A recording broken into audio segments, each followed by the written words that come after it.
So if you're into fucked up movies, this one takes the cake.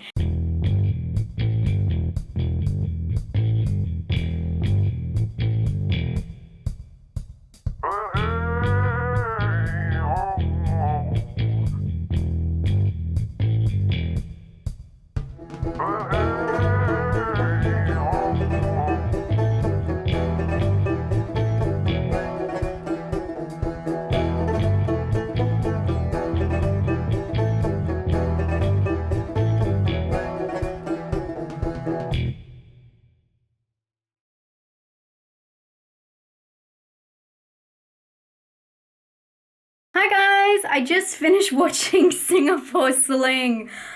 Okay, those who watched this movie along with me, fuck, you deserve some brownie points. Congratulations if you got through it. Wow.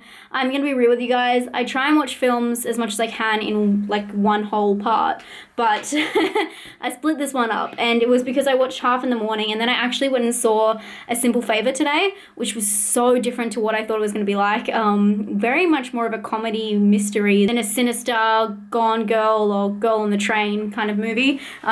But I guess okay.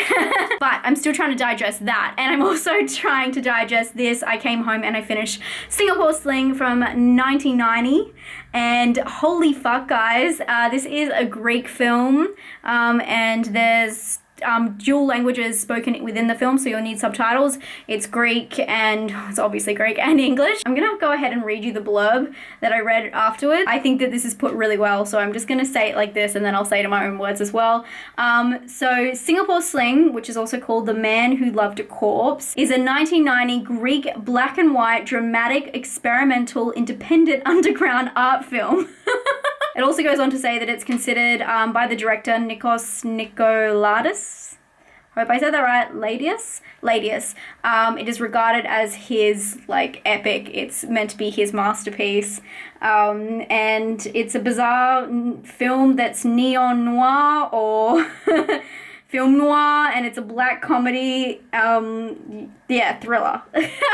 This movie is horror though. I would say it's definitely horror because although it's very experimental, it is so disturbing, and it's really funny for me because a lot of you guys send me all of the disturbing movies and you're like, you should see this, and generally I've seen most of them. I've seen the most disturbing you go, which is kind of like Salo and those kind of films, but this film is really fucked up, and it's so much more fucked up than anything I've seen on a list. So if you're into fucked up movies, this one takes the cake. And I don't say that lightly. You know me, I watch a lot of fucked up movies. So I felt like it was almost, the person who requested this movie, I almost felt like you're rickrolling me. But I can understand why you chose it when it got into it. The unfortunate thing about this movie is it is, let's just say, it's depraved. There's a lot of sexual activity. Obviously, it's like an erotica. There's emetophilia. I don't know if that's how I pronounce it. And I don't really want to look up how to pronounce it on the internet because I feel like that's not a word I want to look up. It's pretty much when people vomit in each other and it's like a kink. There's rape, there's incest. The whole film is about incest, and it's fucking disturbing.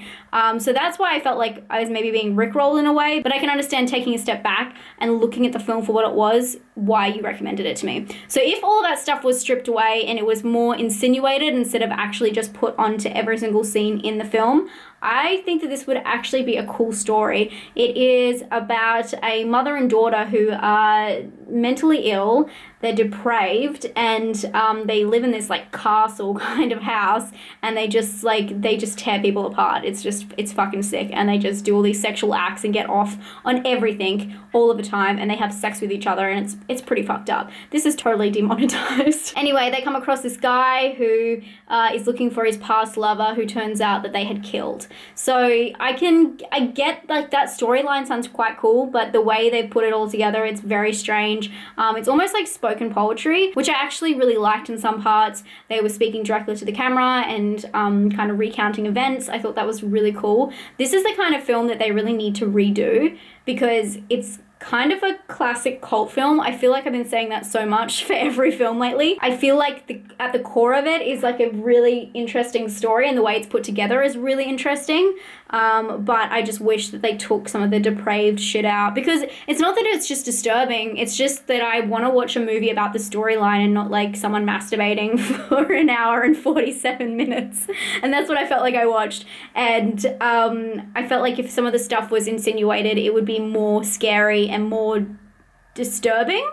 But yeah, definitely trigger warning, man. If you don't like seeing vomit, this is the wrong film. That film was insane and very interesting, and you can find it mostly everywhere on the internet, if you know what I mean. So if you feel like watching it, please go for it. When I was watching it, I was thinking I was going to give it a 5, but the amount of times that I was like, when can this finish? I'm going to have to give it a 4, because especially after rating The Monster 4, I can't rate this a 5.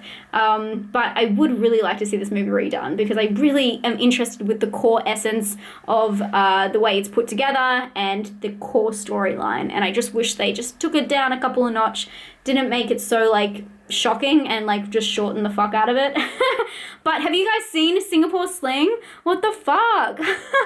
It was actually really funny. I put this down thinking it was like an Asian horror movie because of Singapore Sling, which is obviously a cocktail, but I couldn't be more wrong. Let me know what you guys thought of this film, and let me know your scores down below. And I didn't really want to do this, but I think I have to address it. I'm getting a lot of requests for 31 Days of Horror for movies, but guys, the list has been locked in for a long time, and those who requested, obviously I only got to take 31 of them. So I'm getting about 10 plus a day. But guys, 31 days is locked in. I don't choose as I go. I think some people might think I choose the films as I go, but that's not how it works. The whole list you can find on my Facebook, which the link will be down below, or you can find on my Twitter, link down below. So hope that clears it up for you. Singapore Sling, what a fucking ride. Let me know what you think about it, or what you thought about it, or if you're going to watch it. I don't recommend it to most of you guys, to be honest. Let me know down below. I love reading your comments. Thank you so much for being here. I love your support, and I'll talk to you tomorrow. Stay spooky. Bye.